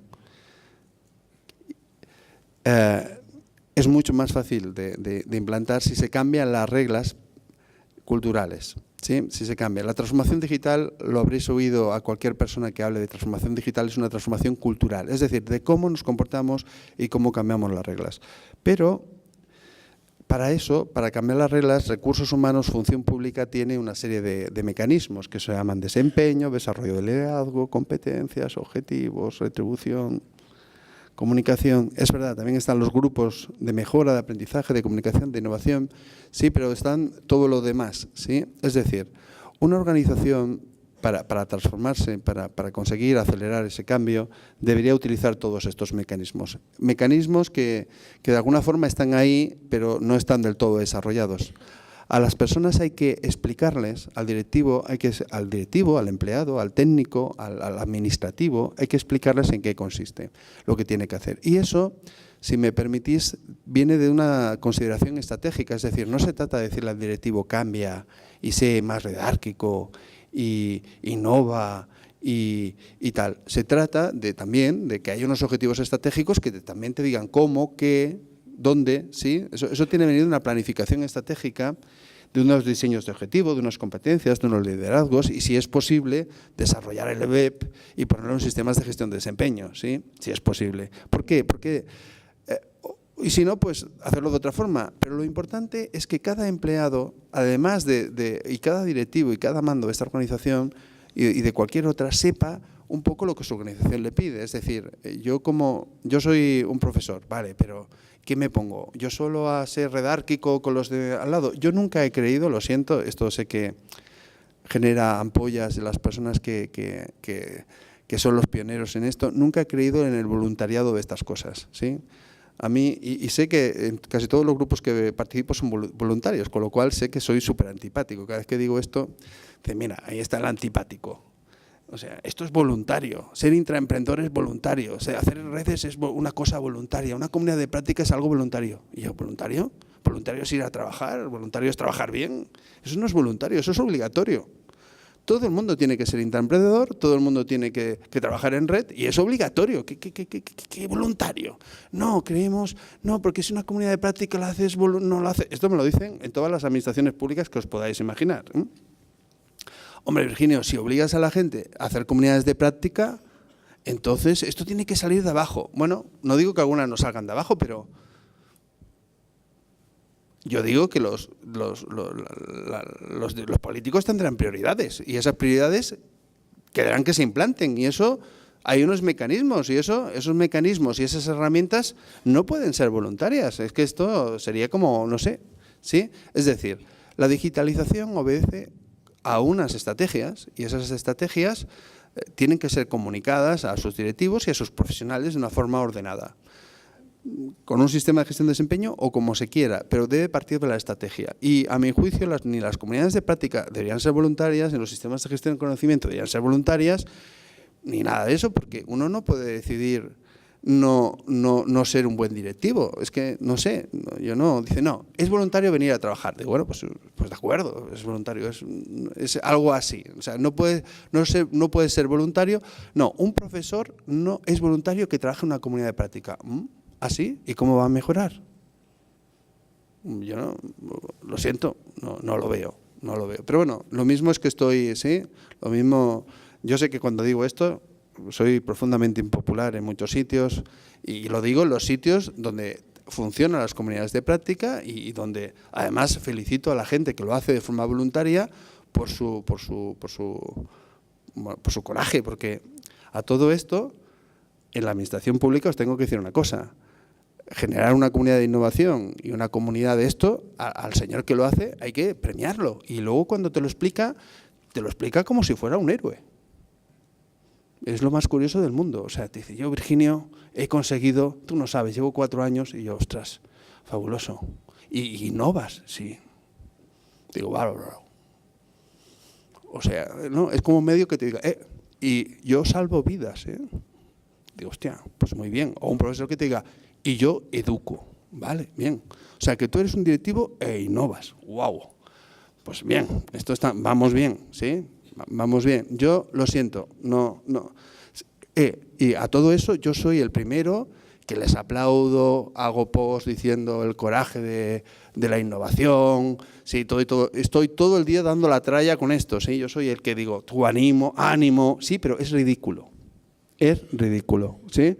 Es absolutamente ridículo que haya que felicitar a un directivo porque innova, ¿sí? Es absolutamente ridículo. Es como felicitar a una enfermera porque trata con sus pacientes. Digo, bueno, ya, pues muy bien, eso es su obligación, ¿sí? Pero aquí estamos en el ridículo y el primer ridículo soy yo, que lo voy diciendo. Yo voy por ahí a los foros animando a la gente como si fueran, no sé, poco menos que, no sé, a veces me siento un poco... Vosotros podéis, tal, pongo unos discursos ahí todo eufóricos como si estuviéramos hablando de luchar contra el enemigo. Pero en el fondo pienso que eso es obligatorio. ¿Qué narices? A un directivo se le paga por mejorar las cosas que hace, no por tenerlas. Eso es hundir cualquier cosa. A un directivo se le paga por innovar. Y tiene que utilizar las herramientas necesarias para innovar y eso se le tiene que decir desde arriba que es su obligación. No hay que ser un héroe y un tío que después yo dándote una conferencia diciéndote eres maravilloso, ánimo, tú puedes, resiste, es duro, pero tú lo podrás hacer. Eso es ridículo, que es lo que yo hago habitualmente. Es ridículo, porque eso es ridículo. Bien. Por tanto, a los directivos y al resto de empleados hay que explicarles qué queremos y cómo queremos que lo hagan. Y no solamente queremos conseguir unos objetivos que son políticas públicas, sino hay que decirle cómo. Cómo, con redes, colaborando, siendo transparentes, formando a la gente y cómo lo queremos hacer. Y eso son unas competencias y el mundo ya ha inventado hace mucho tiempo unos sistemas que funcionan más o menos, se pueden mejorar seguramente y eso es lo que hay que implantar. Si no, pues nos vamos a inventar la rueda de nuevo. Y eso tiene que llegar a cualquier profesor, tiene que llegar a cualquier policía y tiene que llegar a cualquier funcionario. Eso es lo normal, ¿sí? Y pues los objetivos al final tienen que llegar a todo el mundo y de alguna forma los empleados tienen que saber cómo hacer las cosas. Tiene que ser, de alguna forma tiene que haber un feedback. Si no le queréis llamar evaluación, pues no le llamáis evaluación, yo tampoco me gusta, ¿vale? Tiene que haber un sistema, tiene que haber una forma de medir las competencias, el liderazgo, y si es posible todo eso tiene que influir en la retribución, que eso es ya mucho más complejo. Y hay que establecer sistemas. Esto no es un sistema de voluntariado social, lo siento. No nos pagan para ser voluntarios, nos pagan para ser directivos y nos pagan para ser profesionales. Y un profesional tiene que hacer unas determinadas cosas porque es obligatorio. Yo sé que después los señores del instituto, mira, hombre, Virginio, aquí estamos diciendo que todo esto es como voluntario y tal, y tú vas diciendo que es obligatorio. Bueno, yo no me quiero meter en vuestras políticas cómo lo estáis haciendo, yo os tengo que dar mi visión. Mi visión es que no debería existir ningún funcionario, ningún directivo público que no utilizara estas herramientas de forma obligatoria y bien utilizadas. Esta es mi visión de la jugada. No obstante, me podéis seguir invitando para dar ánimos a los intraemprendedores. Yo doy no sabéis, pongo unos vídeos impresionantes allí luchando, vamos adelante y todas esas cosas, lo sigo haciendo, por tanto no hay ningún problema. Me invitáis a otro tipo de tal, y yo seguiré dando ánimo a los que innovan y a los que se enfrentan al monstruo de la organización. Pues bueno, yo también sirvo para eso. y lo puedo seguir haciendo, pero es obligatorio, es obligatorio. Bien, mirad, una de las cosas que debe dominar, como hemos dicho, la tercera forma, la tercera cosa que es imprescindible, además de que las administraciones tienen que asegurar que sus directivos tienen las competencias para innovar, desarrollarse y estar conectados. Además de que las organizaciones tienen que decirle el cómo y el qué, las organizaciones, y yo creo que la jornada de hoy va un poco sobre esto, tienen que poner a los directivos herramientas. Pero no solo una red, sino, a mi juicio, tienen que poner reglas también, ¿sí? Y tienen que poner directrices y guías que estabais hablando. La innovación dual exige que de alguna forma aprendamos todos a cómo se funciona en esa nueva red, ¿sí? Yo me he pasado estudiando cómo funciona la organización funcional, y si vais a la administración pública tiene sus reglas, y si vais a la privada tiene sus reglas durante muchos años, durante toda mi vida. Es decir, cómo se define un puesto, quién es el jefe, qué hace el jefe, ¿sí? Bueno, todo ese tipo de cosas. En la organización dual es exactamente igual, y tiene sus propias reglas, y de alguna forma a los directivos, si es posible, además de darles las estructuras, la red, la herramienta, que además van cambiando, sobre todo hay que darle las reglas y hay que poner una estructura en funcionamiento, si es posible. Unas guías. Pues sí, efectivamente alguien me decía que los vídeos a veces no funcionan, y voy a tener que dar la razón porque no sé si irlos a internet a buscarlos. Al menos uno voy a ir, no os libráis. No sé por qué por alguna razón, claro, no se me ha ocurrido mirar que aquí no podían. Bueno, vamos a ver. Mirad, esto que veis es una estructura. De hecho, es de Telefónica. Alguien me puede decir, hombre, Telefónica no es una administración pública. Bueno, lo fue en su momento, pero ahora ya no lo es. Efectivamente, no lo es. Pero sí que me gusta porque de alguna forma refleja todas las etapas que a mi juicio debería tener cualquier organización compleja. Y no estoy hablando de la Junta, sino estoy hablando de los diferentes colectivos. Es decir, pues por ejemplo, y ni siquiera estoy hablando de un hospital, por ejemplo, que eso para mí es un colectivo demasiado grande, sino de los diferentes subcolectivos que hay dentro de cada organización. No sé, yo por ejemplo esto lo he intentado aplicar a prisiones en la administración pública, o a jueces en la administración pública catalana. Pero un juez no tiene los mismos objetivos, aún estando en justicia, que un señor de prisiones. Y el señor de prisiones que se dedica por ejemplo, a la educación, no tiene los mismos objetivos que el señor que se dedica pues, a otras cosas. Es decir, cada tipo de funcionario, cada colectivo de funcionarios tiene su propia dinámica. No puedes crear así, no. Vosotros sois demasiado complejos como para que tengáis muchas cosas en común. Incluso dentro de una propia consejería, pues hay centenares de colectivos que de alguna forma pues obedecen a cosas diferentes. La idea es que cada colectivo tiene que tener una primera fase que le podemos llamar vigilancia tecnológica, fase estratégica, como queráis, que es que de alguna forma, para coger ideas y para poder mejorar e innovar, las estructuras de innovación tendrían que tener sistemas de vigilancia tecnológica. ¿A alguien le gustaría llamar eso gestión del conocimiento? Bueno, gestión del conocimiento, no nos vamos a pelear por los nombres. El tema es que, de alguna forma, un colectivo tiene que saber lo que se hace fuera, lo que está haciendo su vecino, y tiene que coger ideas. Porque es lo que os decía, es muy difícil que si tú estás no sé, en el centro de Sevilla se te ocurra a ti la mejor forma de desarrollar determinados problemas de matemáticas. Pero lo mismo tampoco se le ocurrió a uno de Granada, se le ocurrió a un señor de Australia, ¿sí? Y bueno, y tampoco los de Australia se traduce y tampoco es tan difícil y tan amigos, ¿sí? Es decir, lo primero que hay que hacer es mirar qué está pasando fuera en nuestra área de actuación. Y a eso le podemos llamar fase estratégica, le podemos llamar benchmarking, le podemos llamar vigilancia tecnológica, análisis del entorno, como queráis. Pero es qué hacen otros profesionales como nosotros fuera de mi centro, fuera de mi lugar de trabajo. ¿Y eso debería estar en todos los colectivos? A mi juicio, sí, en todos. ¿Y eso debería estar más o menos organizado y debería tener unos roles? Sí. ¿Y esos roles deberían estar lo mismo pagados? A mi juicio, habría que verlo. Pero que sepáis que la administración pública, curiosamente, en los sitios donde ha habido éxito, el éxito simplemente ha conseguido darles un pequeño bonus de formación y tal. O sea, cuidado con los roles y todo eso. Y hablo de la administración pública, no hablo de la privada. Lo mismo en la privada es hasta más fácil hacerlo sin pagar. Habría que analizarlo, habría que analizar los roles, habría que analizar en cada. Pero mi experiencia en la administración pública es que definir muy bien los roles, dotarlos de sentido, incluso formarlos muy bien, incluso en estas de vigilancia tecnológica, tiene mucho sentido.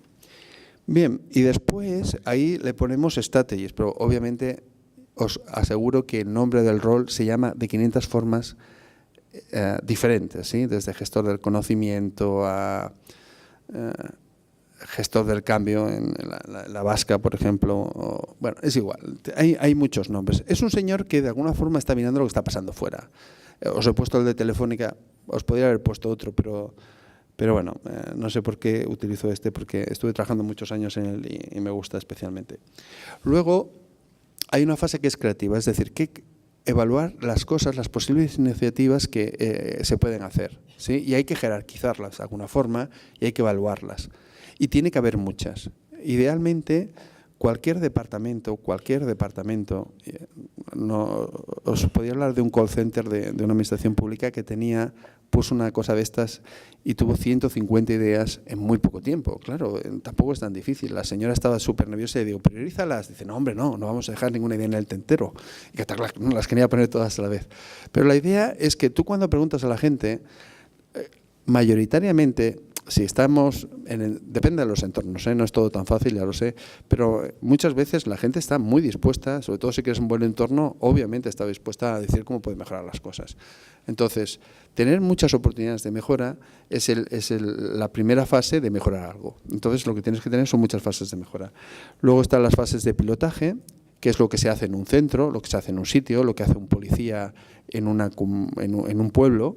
Pero luego, claro, una vez que a ese policía, a ese profesor, a ese médico le ha salido bien, o a ese centro asistencial le ha salido bien, eso hay que extenderlo. Y os aseguro que es más fácil extenderlo que tener éxito, ¿sí? Vosotros podéis crear, por ejemplo, en un centro de primaria una iniciativa que sea algo, por ejemplo, un folleto informativo que ahorra mucho tiempo, y hay enormes dificultades de que ese folleto informativo corra.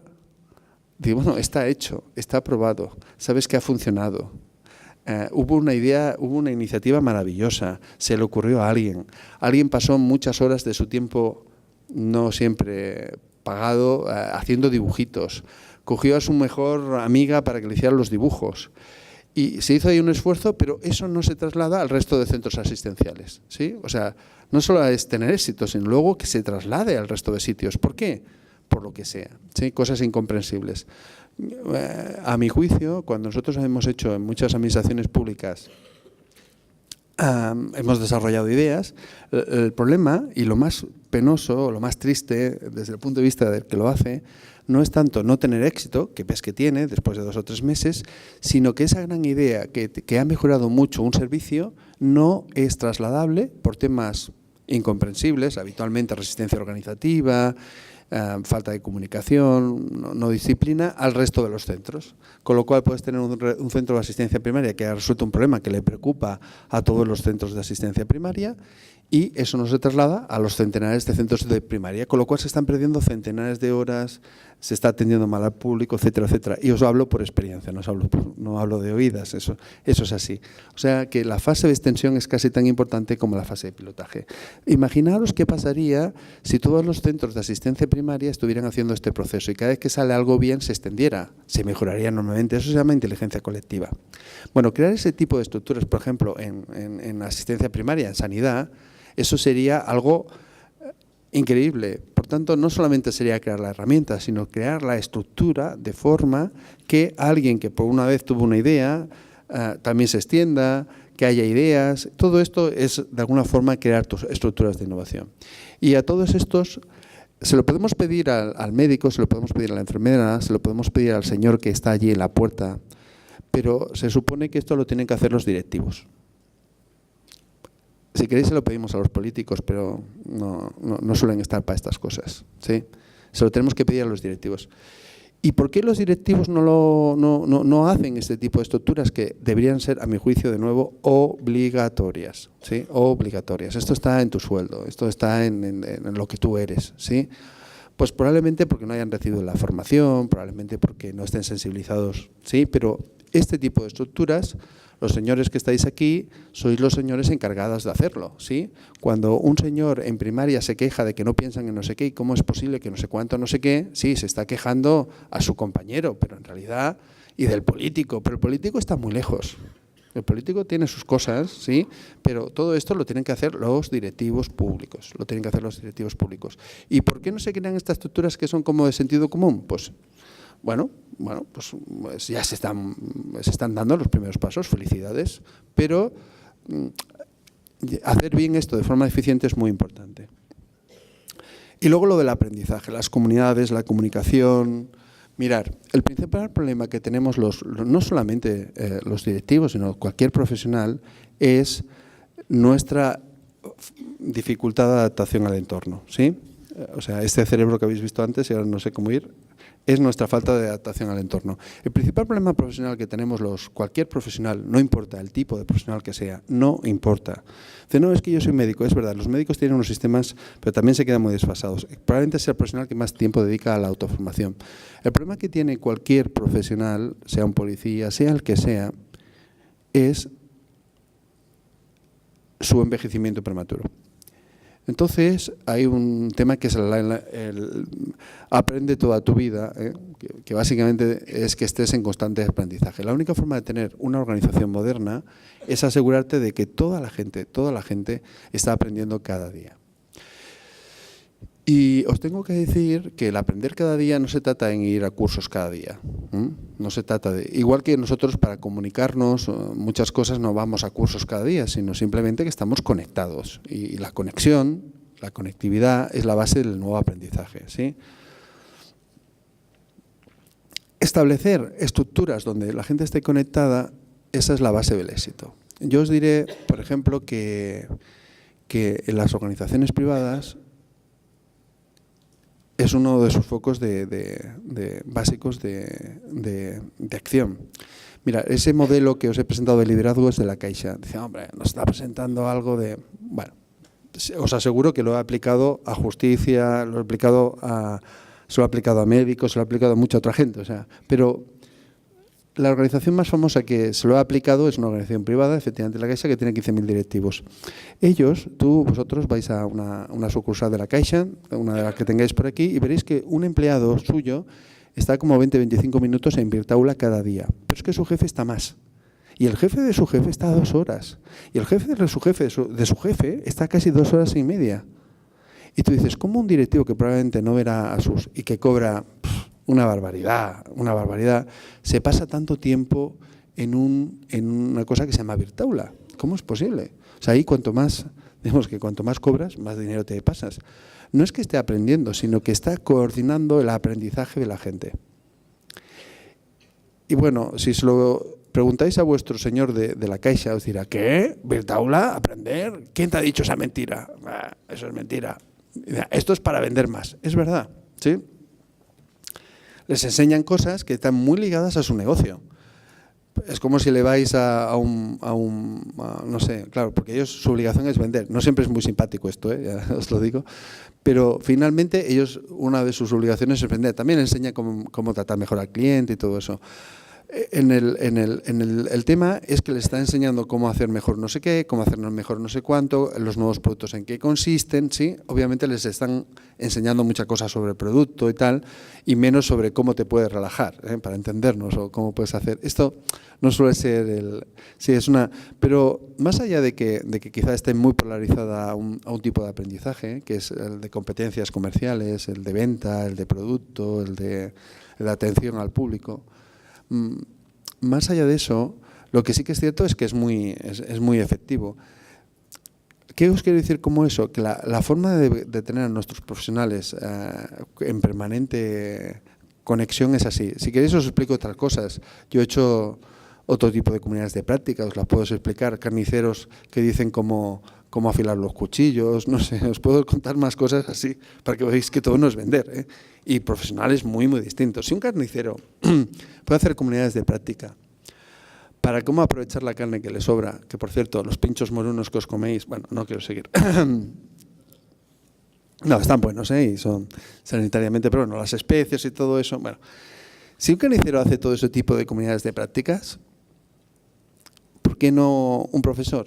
O ¿por qué no, incluso, ¿por qué no una comunidad de práctica de directivos, que es la primera que probablemente habría que hacer para hablar de todos estos temas? ¿Dónde está el problema?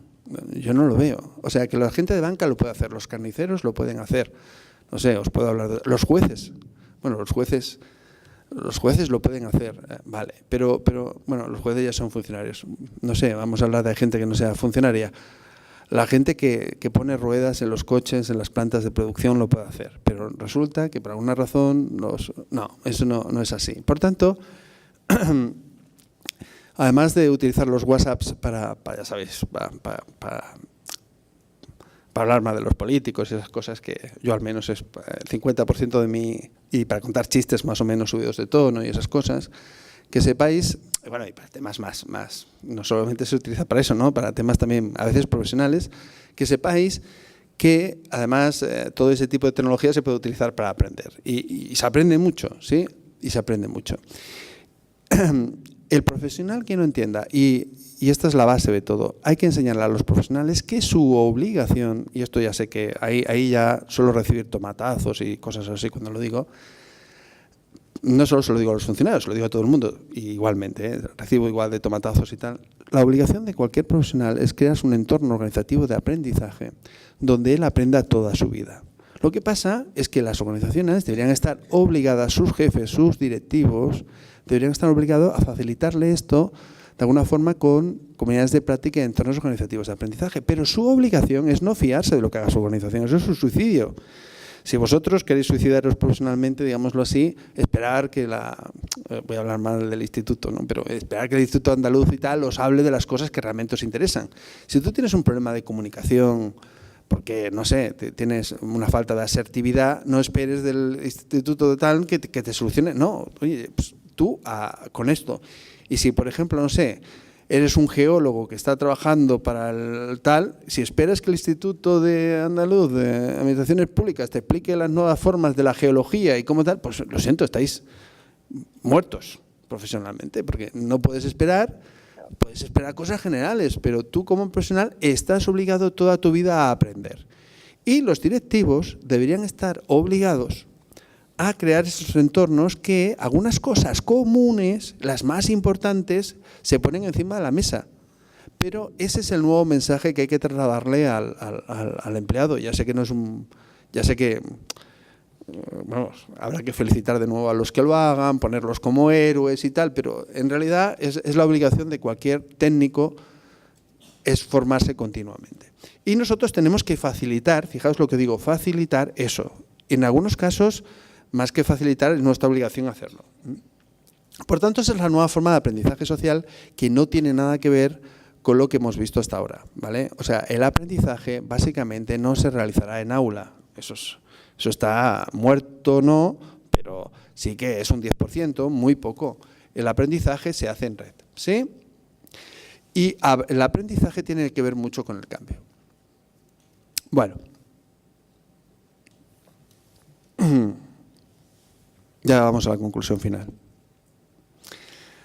Bueno, esto que os he explicado, la verdad es que se lo explico a casi todo el mundo. Si veis ahí, no os he hecho algo especial para la Junta de Andalucía, pensando en que ahora estáis poniendo en marcha, pues, bueno, ya lo habéis puesto en marcha, sino poniendo de largo, ¿no? Algunas herramientas tecnológicas y todo eso. En realidad, para mí, son cosas que tienen que ver con la digitalización.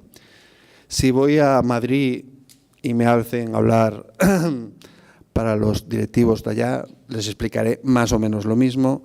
Si me hacen ir a una organización privada, les explicaré más o menos lo mismo.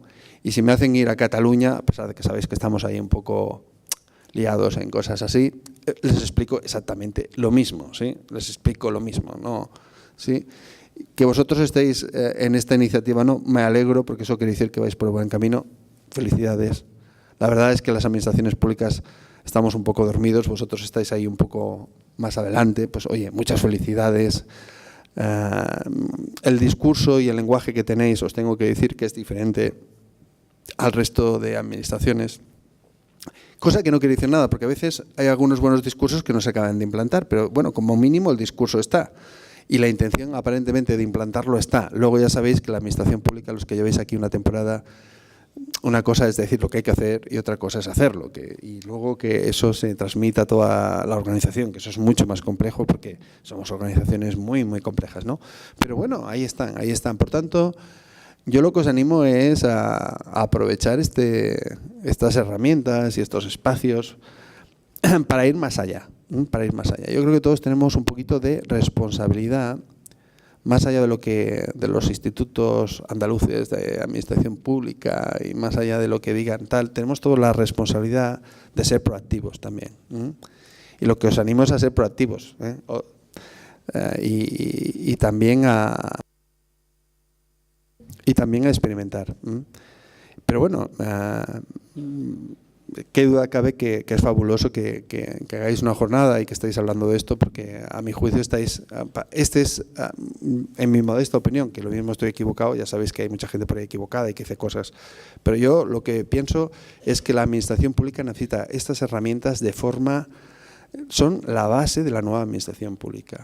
Es la base de lo que necesitamos para mejorar y para avanzar. Os voy a explicar una conclusión final. Lo que pasa es que me temo que el vídeo no va a estar. El vídeo no va a estar. Bueno.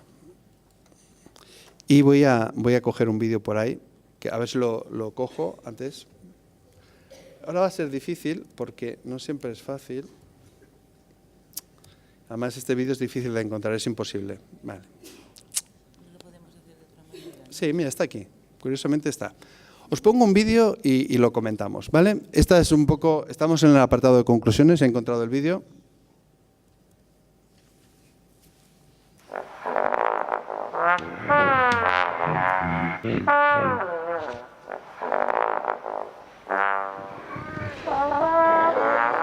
¿Por qué el mundo es tan estrecho?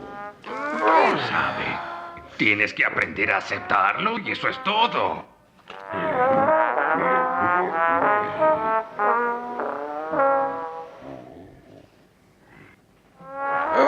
¡Quédate quieto! ¡Estoy incómodo! Por más que pelees, no llegarás a ningún sitio. ¡Adáptate!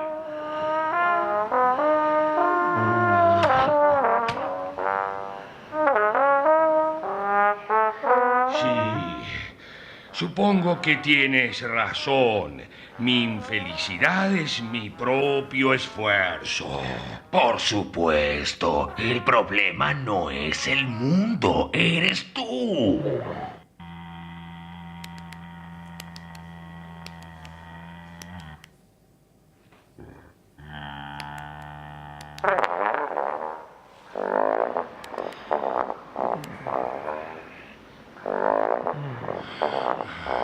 ¿Pero por qué? ¿Qué es eso? No sé, no te acerques. ¿Qué hice? Seguro que algo terrible. Tenemos que arreglarlo cuanto antes.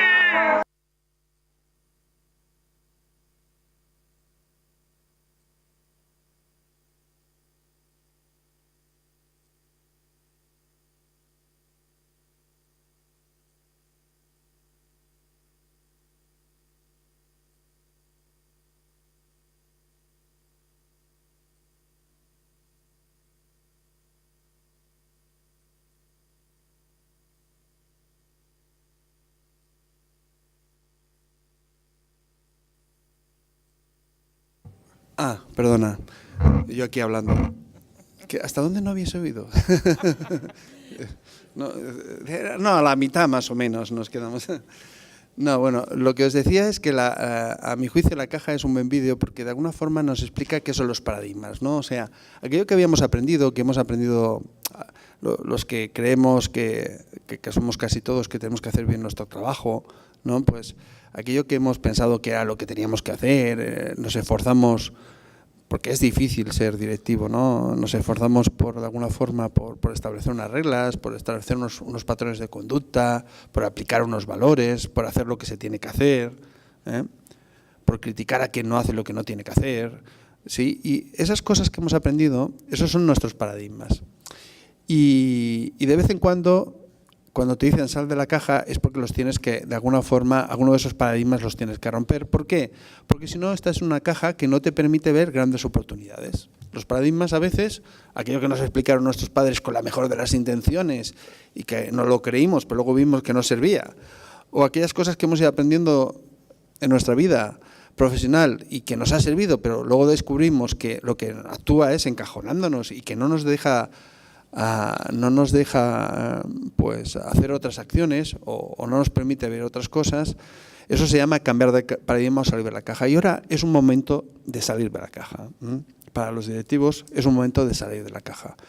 Es decir, la caja, nuestro sistema tal como está montado, es un sistema que nos limita como personas, ¿sí? Es un sistema que no aprovecha todo el potencial humano. Es un sistema que no nos permite mejorar lo que tendríamos que mejorar e incluso, si me permitís, no nos permite hacer a nuestros profesionales tan felices como los podríamos hacer. Y eso es una lástima. Y hay que romper la caja, porque fuera de la caja hay cosas. No hay que cambiarlo todo, no hay que cambiarlo todo. Hay que cambiar aquellas cosas que la tecnología como facilitadora, y yo diría que como la sociedad también nos pide, pues hay que empezar a romper cajas.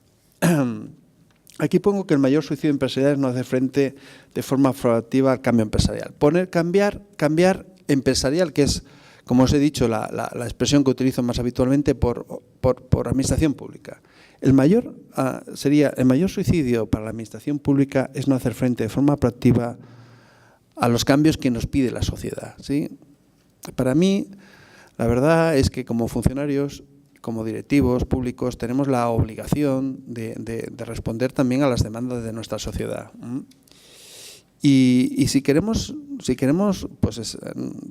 dar servicio, también estar prestigiados, sentirnos orgullosos un poco también de lo que hacemos, pues eso exige ser proactivos. Eso exige romper la caja, eso exige adoptar nuevas conductas y exige hacer cosas que ni nos habíamos planteado, que eso era tan importante y forman parte de nuestro y deberían formar parte básico de nuestro comportamiento. Y el tema que hoy estás tratando, el tema de las redes, tiene que ver mucho con eso, muchísimo. A mi juicio es el tema. No, yo os digo, yo estoy hablando todos los días de gestión, de liderazgo, de directivo público, todos los días. Y a mi juicio, si hay un tema que sea nuclear, es la adopción, como habéis visto, de las redes corporativas, ¿vale? Por tanto, ese es el cambio de paradigma que se nos exige, yo creo. Esas son las nuevas herramientas que hay que adoptar y, bueno, yo espero que las reflexiones que os hayan hecho al menos os permitan ver mi punto de vista, que seguramente no sé si es el más adecuado, pero es el que tengo y que viene, os lo tengo que decir así, después de haber estado trabajando 25 años con administraciones públicas de todos los colores y administraciones privadas, pero también administraciones públicas. No es que tenga... Os aseguro que yo no tengo únicamente una visión de la empresa y os traigo aquí el mensaje de la empresa. No. Yo estudié administración pública porque me gustaba y me dediqué a la privada porque me da más dinero, pero siempre he estado un 50% trabajando para la administración pública. Creo en la función pública y creo que esto no es un mensaje para lo de la digitalización, que es la principal prioridad para las empresas, es también para las administraciones públicas, y lo creo de forma muy sincera. Os animo al cambio, os felicito por estas nuevas herramientas, os felicito no ahora, sino hace tiempo que conozco que estáis haciendo ahí, por tanto, felicidades por ese camino. No es un camino fácil, no es un camino en absoluto fácil, es un cambio de cultura, es un cambio de paradigmas. Por tanto, vais a tener que trabajar muchísimo más, sobre todo si queréis que se extienda y que llegue y penetre, pero bueno, yo creo que estás dando los primeros pasos que son los importantes. Y nada, si hay alguna pregunta antes del desayuno, cosa que, como he nombrado la palabra desayuno, sé que va a haber pocas preguntas, pero bueno, sé que el café es necesario a estas horas de la mañana, pero bueno, si alguien se atreve o quiere hacer alguna pregunta.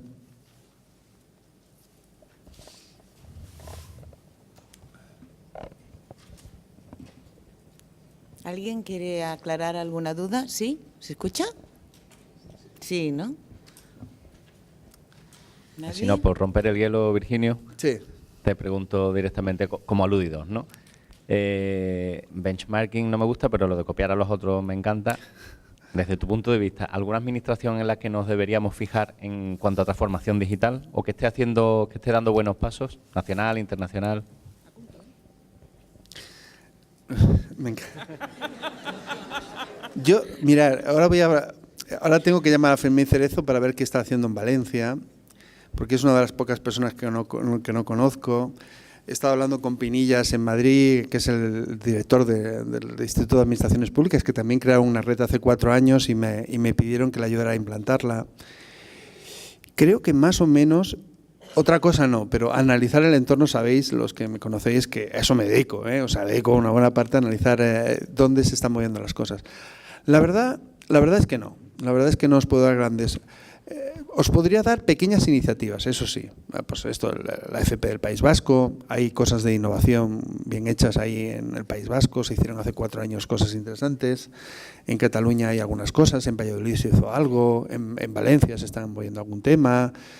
En Madrid hay 2 o 3 personas que piensan más, que tienen capacidad real de hacer cosas. Yo creo que hay buenas ideas por muchos sitios, buenas ideas, buen discurso en algún sitio, no es cierto. Están todos los foros estos de innovación pública que de alguna forma están haciendo cosas, están movilizando la opinión pública. La verdad es que tenemos unos políticos, no me quiero quejar otra vez de los políticos, que sabéis que este es el tema fácil y recurrente, pero sí que es verdad que tanto a nivel privado como a nivel público la digitalización les ha cogido por sorpresa, a mi juicio, no es por nada. O sea, tenemos grandísimos problemas de productividad en España, grandísimos, es decir, nuestros salarios no van a pagar nuestras pensiones, tenemos que incrementar nuestra productividad. Ahora me voy a la empresa privada, pero no estamos abrazando la digitalización. Mientras que otros países como Francia, todos los países nórdicos y todo esto, como mínimo el discurso, y no solo el discurso, sino va más allá y ya lo han cogido en el tema privado. En el tema público, que no deja de ser una parte importantísima del PIB, el discurso, es verdad que el discurso de algunos directivos, de los que están en el terreno de lo público, entre lo público y están más casi en el terreno político porque cambian, sí que es moderno, por ejemplo. Pero luego, a la hora de la verdad, no se están haciendo grandes cosas. Por tanto, no sé qué deciros. Hay pequeñas prácticas que están bien. Los nombres creo que los conocemos todos, tienen nombre y apellidos, son esos héroes a los cuales hay que aplaudir, incomprensiblemente, porque que yo aplaudo y no solo eso, sino que no aplaudo una vez, sino los aplaudo muchas veces y la verdad es que pues hay que mirar con orgullo a aquella gente que se adelanta un poco a lo que es su entorno, ¿no? Y adelante, pues hay señores en Valencia, hay señores en Alicante, hay señores en Barcelona, hay señores en todas partes, en Asturias, hay señores, es decir, hay señores en todas partes. Yo me paseo mucho por las administraciones públicas de Latinoamérica. De vez en cuando me hacen hacer cosas y tal, tampoco veo nada. Y en las nórdicas y todo eso sí que se están haciendo cosas, pero ahí la verdad es que no lo he visto de primera mano. O sea, ahí no he trabajado. O sea, lo oigo, sé que se están haciendo en variables, incluso se están haciendo cosas, pero no te puedo decir porque ahí no lo he trabajado. Por tanto, no sé qué decirte. No estáis bien, no sabéis dónde os vais a copiar. Dice, bueno, a mí me gusta copiar, pero como veis, como mínimo yo he hecho el trabajo, el trabajo sí que lo tengo hecho. Yo creo, y sé que no os gusta mucho, pero yo intentaría copiarme más de la empresa. La empresa está más sometida a... O sea, los empresarios en muchos sectores tienen miedo a desaparecer, y de hecho lo van a hacer, ¿sí? O sea, hay muchos sectores que están la digitalización hace que vengan otras tecnologías, otros modelos de negocio y los quitan del medio, ¿no? Entonces, claro, están como mucho más obligados a aplicar todo esto porque tienen más urgencia. Yo quizá tomaría más a la empresa privada como referencia en cómo se gestiona el conocimiento o cómo se crean las redes, e incluso empresas tecnológicas, por ejemplo. Las empresas tecnológicas tienen una ventaja, que en su ADN ya está lo tecnológico, va más rápido. Por tanto, mira lo que hace un Microsoft, un Google, todas estas, o las consultoras incluso, pero bueno, que todas tienen mucho que desear, pero que todas están. Yo diría que el discurso está en la política, por eso, en algunos. Por ejemplo, en Madrid está, en Cataluña, por ejemplo, hubo un plan hace 4 años que estaba muy bien, pero allá las cosas no se mueven de hace tiempo. Es decir, está en la política, de vez en cuando baja un poco, hay algunas acciones, el discurso está, pero no hay una prioridad, ¿no? No sé, vosotros seguramente estaréis de acuerdo y estaréis más informados que yo. Yo creo que no hay una verdadera prioridad en general de los políticos. Hay excepciones, y probablemente lo mismo por aquí, en estas tierras hay una, pero todavía no se ha priorizado convenientemente. ¿Alguien más? Bueno, yo ya les dije al principio, cuando lo presenté, que queríamos que este fuese un espacio de reunión plural. Por eso yo creo que es muy interesante la perspectiva que nos ha dado de ver las cosas de otra manera. ¿Tiene alguien alguna pregunta? ¿No?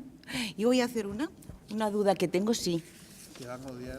Me da igual. Te van a odiar porque el café está ahí rondando en sus cabezas. Yo solamente te voy a preguntar una cosa. Seré breve. Tú vienes aquí a hablar de líderes redárquicos, de líderes en general. Sí. ¿Tú crees que es posible generar transformación basada en entornos sociales de una manera bottom-up, es decir, desde el personal que trabaja Hasta ahora, sin el directivo? Hasta ahora se está haciendo así.